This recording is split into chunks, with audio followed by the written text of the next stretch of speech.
He is miracle food. It's the best for detoxing, cleansing, healing, removing inflammation, and boosting your immune system. It's suitable for all ages, and it helped me out tremendously during pregnancy. Allergen-free, gluten-free, 100% organic, all natural, and vegan. Talkfordoctor.org, 818-429-1675. Prison.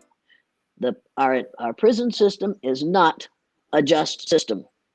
Criminal justice is an oxymoron. It's mostly criminal and damn little justice, particularly if you're a person of color. Absolutely. The the exercise, the blue eye, brown eye exercise that you conducted in the 60s, right in the hills in the heat of the civil rights movement. I believe it was right after Dr. King was assassinated. Talk about the motivation behind the doing next that. day. Wow. So was it like enough was enough? Yeah. No. Enough isn't enough. Enough is too damn much. Enough is too much. Don't say enough is enough to me when we're talking about racism. Any racism is wrong and it has to be stopped. It has to be stopped now for one really good reason. If we don't stop what white people, what melanemic people have been doing to melanotic people all these years, if we don't stop it now, we're going to have nothing but chaos for the next 30 years as more and more melanemic so-called white people get more and more upset about the fact that their jobs are going to depend on suiting the person who is their boss, and their boss is going to be a person of color. We've got to change this system, and we've got to change it now. Martin Luther King Jr. had been one of our heroes of the month, along with, unfortunately, George Washington, who owned slaves, Abraham Lincoln. The Republican Party is the party of Lincoln. Lincoln was part black, part white, and part Cherokee Indian. He was a Melungeon. You knew that, right? Mm-hmm. And if you didn't know it, why didn't you know it? I think that's just fantastic. You need to realize that. Two of our other heroes of that month were Davy Crockett, who was killed while he was fighting a war to take over part of the Mexicans' land, and Daniel Boone, who took the land from Native Americans and made it his own, because that's what we did in those days. Those are our heroes of the month in February, along with Martin Luther King Jr. Now, most of those heroes should not have been heroes in view of what they had done to people of color, but they were heroes for us. And here was Martin Luther King Jr., whom I thought was all about hope. And for me, hope is an acronym for holding on to positive energy. That's what he did. Even though we sent him to jail, we put him in prison, we did everything we could to stop that man, and you couldn't stop him. So when he and Malcolm X got closer and closer together in their philosophy, I knew that they would have to die, because if those two men and their followers had gotten together, they would have upset the apple cart in this country. Make no mistake about that. So they both had to die, and they did, and they were killed.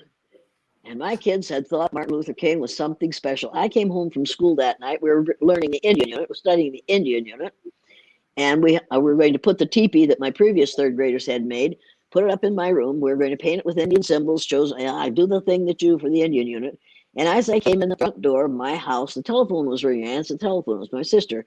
She said, is your television on? I said, no. You better turn it on. Why? Because they shot him. I said, well, who'd we shoot this time? Because we had already shot a whole lot of people. And she said, Martin Luther King Jr. And then there was no more joking. And then there was no camaraderie. And then there was no, oh my God, not Martin Luther King Jr. You couldn't, how could you shoot a man whose life was about bringing peace, whose life was about love, which I stopped believing in right after that. Because we use love in absolutely the wrong ways. After it was awful. I washed and dried the teepee. I spread it out on the living room floor. I started to iron it, and I was watching Walter Cronkite. He was interviewing 3 leaders of the Black community, and he said to those 3 men, when our leader was killed, his widow held us together. Who's going to keep your people in line? Now, those were his exact words. When our leader was killed, I thought, oh my God, does he think that Martin Luther King Jr. was the JFK? Because he was talking about JFK. Our leader was the leader only of white people. His widow held us together. See how civilized we are? And then who's going to keep your people in line? As if your people and my people are different people. I was just furious. So I changed the channel, and there was Dan Rather saying to two leaders of two black males, "Don't you Negroes think you should feel sympathy for us white people because we can't feel the anger at this killing that you Negroes can?" And at that point, I rolled that teepee up, I threw it into the bottom of the closet, and I closed the closet door, and I got my husband's supper. He worked nights at that time, and he came home, and he put his arms around me. He said, "They killed him, did they?" I said, "Yeah." He said, "What are you going to do?" I said, "I'm going to, tomorrow, my students are supposed to learn the Sioux Indian prayer that says, 'Oh, Great Spirit, keep me from ever judging a man until I've walked a mile in his moccasins.' I'm going to arrange to have that answered for my children tomorrow." He said, "Jane, what are you going to do?" I said, "I'm going to do what we do in this country every day. I'm going to separate my students according to a physical characteristic over which they have no control, and that's the color of their eyes. Eye color and skin color are caused by the same chemical, melanin. I'm going to separate my kids according to the color of their eyes, and I'm going to treat some of them the way we treat children of color in this country, and I'm going to treat the rest of them the way we treat white people." He said, "You'll lose your job." I said, "If I lose my job for doing the right thing, I don't want to teach here anymore." He said, "We need the money. You better not do this." I said, "I'm going to do it." Mm. He knew something I didn't know. He had ridden back and forth to work 25 miles from where we lived every day and back every night.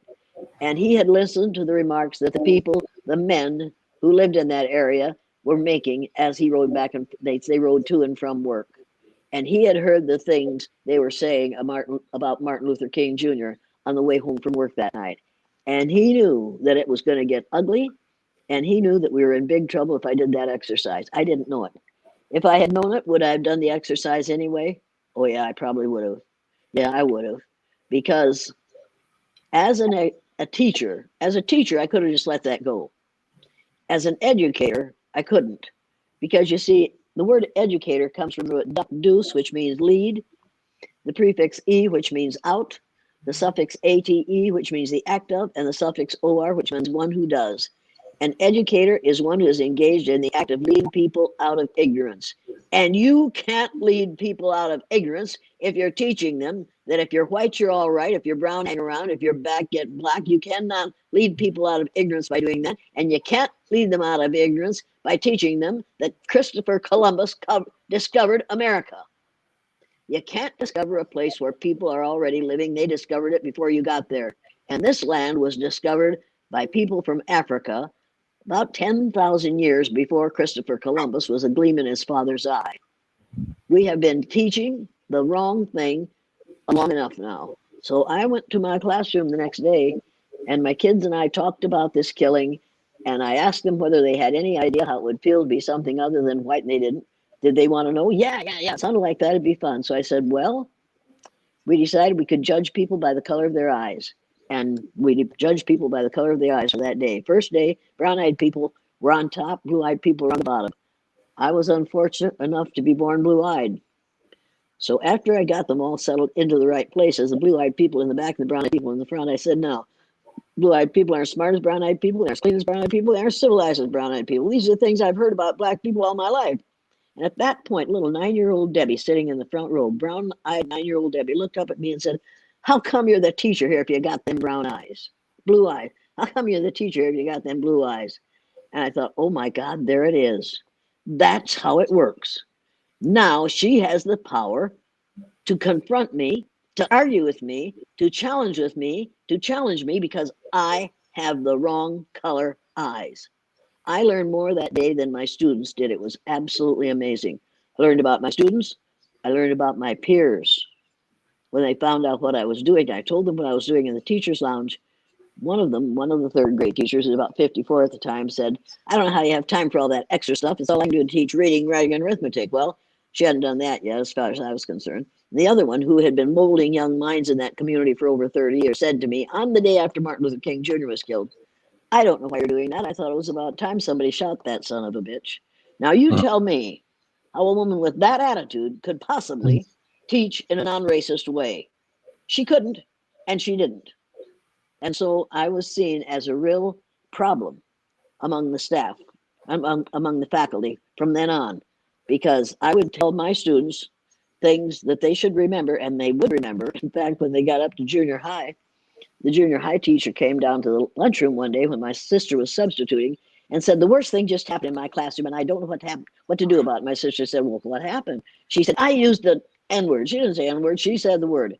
And one of my students stood up and said, we don't use that word in this school. And if you're going to use it, I'm going to go out in the hall until you stop. She said, what would you have done? My sister said, well, I think I stopped using that word. I thought that was a logical answer from my sister. She shouldn't have had to have a student shouldn't have had to tell that teacher, don't be using that word, and don't be using that word in the context in which you just used it. Unless you're a person of color, you don't have the right to use that word. She was furious. But my kids my former students would challenge you at the drop of a word. And that's a good thing. That's a good thing. If teachers don't know, somebody has to teach them. If you don't know enough to keep your mouth shut in that situation, then you have to suffer the slings and arrows of outraged students who will stop you. And that's what my former students used to do on a regular basis. Now, at that time, were you teaching predominantly Caucasian classes, or was there a mixture in there? No, they were all, well, but you see, if we all trace our DNA back as far as we could, we'd find out that we all have a percentage of DNA that came from a country in Africa. Right. So you call them Caucasian. I don't call them Caucasian. I call them, they didn't all come from the Caucasus Mountains. If people had evolved in the Caucasus Mountains, they wouldn't have lived through the first winter. Come on. That's the only way that could happen, is if you were in a very, very hot climate where there was lots of food and lots of water and lots of shelter. Let's get over that idea. No, I was teaching in an all melanemic community. Okay. And they were absolutely convinced that that's the only kind of people who should be in that community. And what's interesting about that is, for many years, Iowa has had the first primary elections. You know, we're always the first in the country to have our primary. Mm-hmm. They are now deciding that they aren't going to let Iowa do that maybe this year. In 2022, they are going to have somebody else start because there's so little diversity in Iowa. This non-diversity thing is going to bite them where it hurts. They need to realize that they better start importing some people of color, because people of color can give you some advantages now that you simply can't have if your people are all melanemic. It's already reaching that point. I think it's absolutely fabulous. How do we solve the issue of racism, and what should people who classify themselves as white, what should be their duty to make sure that we eradicate racism? Start teaching the truth. We need to start teaching the truth. We need to start telling our children. We need to read the book, Nile Valley Contributions to Civilization. Mm-hmm. Everybody has to read the book, Nile Valley Contributions to Civilization. Have you read it? I have. Because if you haven't, I don't want to know it. Don't tell me. I don't want it. Anthony Browder wrote the book, Nile Valley Contributions to Civilization. You read that book and you will realize that 4,000 years before the birth of Jesus Christ, people in Africa, in Egypt, a country in Africa, were doing cataract surgery with metal instruments before there was such a thing ever heard of in Asia or Europe or the Americas. 4,000 years before the birth of Jesus Christ. And then you say Jesus Christ, and then you think of what it says in the Bible. He had kinky, woolly hair and feet of bronze. When was the last time you saw a Jesus that was other than pale face with long brown hair? Mm-hmm. You see, what we melanemic people do, one of the major differences between what we call white people and what we call black and brown people is, when white people come into a new environment, they immediately adjust the environment to fit their needs. And look what we've done and everywhere we've gone. Yeah. When people of color come into a new environment, they immediately adjust their needs to fit the environment. It protects the environment and it keeps the people alive. They adjust their needs to fit the environment. We have even done that with the Bible. In the Bible, it says, and now abideth these three, faith, hope, and charity. And the greatest of these is charity. Charity means selfless giving. Now we've changed that verse to, and now abideth these three, faith, hope, and love. And the greatest of these is love. Love and charity are not synonymous. Get that into your heads. Love and charity are not synonymous. But if you believe in in selfless giving, it's going to cost you. It's going to cost you some money. So just change it to love so it doesn't cost you anything. And you can do what I remember my father whipping us. He lined the 5 of us up. There were 5 that were all born within 8 years. And then 2 trailers came later on. But he lined the 5 of us up after my mother had tattled on us because she couldn't control us. So she'd tell my dad, they did this and this. He'd say, all right. So he'd go get a lilac, stick off the lilac bush, and he'd strip the sleeves off, and he'd come in and he'd whip every one of us. Start with my older brother right down to me and my younger brother. And the rest of them would take it. And I'd scream because I didn't want to get hit. And he'd say, Mom, she said, and she'd say to us, he's doing this because he loves you. Mm-hmm. And I would think, Dad, could you love us a little less? But I didn't dare say it because I knew I'd get a whole lot more love if I said it. You see, we have used the word love to cover up some of the most ungodly acts you can possibly imagine. And you need to realize that we're going to keep right on doing it until somebody says, hold it right there. You say that you love me. I say that I love my children. I also would be inclined to say that I love brownie pudding with ice cream. I don't feel about brownie pudding with ice cream the way I feel about my children, my grandchildren, my 2 great-grandsons. I don't feel the same way about them. We use words very carelessly in this country, as they do everywhere. But you need to remember that words are the most powerful weapon devised by humankind. We use words to destroy people all day, every day. I have watched teachers do it and knew that they were doing it, and they knew they were doing it. But as teachers, they did and said things that were so much worse. And they did it on a daily basis to kids that they had heard about in the teacher's lounge. It's insane. If teachers can't keep their mouths shut in the teacher's lounge about their children, there should be a sign over the door of every teacher's lounge in the United States of America, and it should say, caution, contents herein may be hazardous to students' health. Horrible expectations are laid down in teachers' lounges by teachers about their former or present students. If you can't teach a kid, find another job. But don't say, that child just cannot learn. He doesn't want to learn. He cannot learn. The child can probably learn if he's treated properly. Here is something you have to hear. Julian Bond said, violence is black children going to school for 12 years and receiving 6 years worth of education. And he's absolutely right. And Gwendolyn Brooks said, truth tellers are not always palatable. There's a preference for candy bars. People would rather hear what I say said in a nicer manner and less truculently and less aggressively. Well, I can't think of a nice way to say that somebody is a racist, sexist, ageist, homophobic, ignorant fool. I can't think of a nice way to say that. Mm-hmm. And I certainly wouldn't vote for him.